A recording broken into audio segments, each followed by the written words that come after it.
because people are what they are conditioned to be. But because the African Americans have not developed the appropriate power in America, we have not been able even to use our own tax money and our own wealth and our own expertise and our own influence on America to veer American policy toward Africa in such a way that would create the kind of change we want in Africa. Why? Because we believe in individualism. We believe in familyism. The idea that all of this growth and development we see come from families and individuals.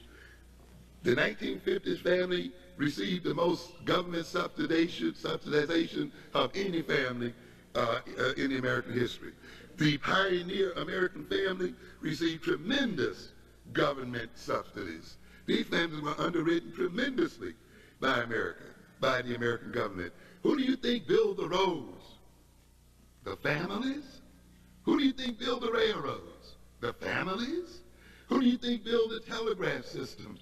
The families. Built the dams? The families. Cleared the Indians, ran the Mexicans out and took half of their land? The families? No. The government itself. Who electrified the farms? The families? On and on we can go. By the way, Little House on the Prairie was a propaganda piece even in its original sense. The lady who edited it, she came home, she got pissed because she got tired of paying taxes to the American government. She went home to Mama, give you her name so you can follow it up, Rose Wilder Lane. Her mother was doing the writing. She herself, the daughter, was a freelance writer.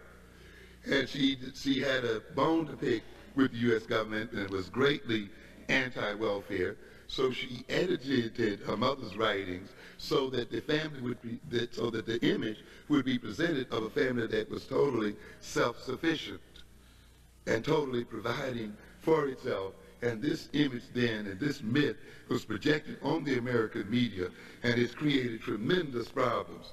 And yet, as I said earlier, these families and this type of family was greatly subsidized. And the American West is still, of all of the regions of the world today, of the nation today, subsidized by the American government. Do you know that the American government is selling acres out there to large corporations for as little as what? I think $8 an acre, from which these people mine tremendous amounts of minerals and other kind of things? You have to understand, ladies and gentlemen, do you hear these politicians talking about entitlements? You notice they never define them. And most people didn't read automatically that they're talking about welfare. Why is it that they have problem with entitlement? You know why?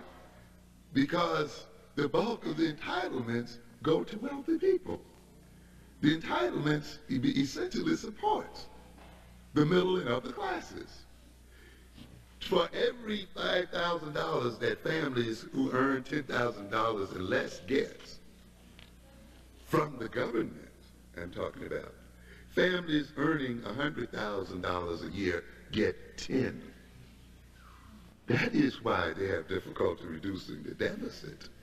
They will have to confront the ruling and the upper classes of itself. So what I say here then, ladies and gentlemen, we must define family for ourselves. We must determine what family values work for us. And we must determine those values in the context of what is best for us. And we must determine them in the sense that they must liberate us as a people. And we must recognize above all that we as a people are family. Thank you kindly for your attention.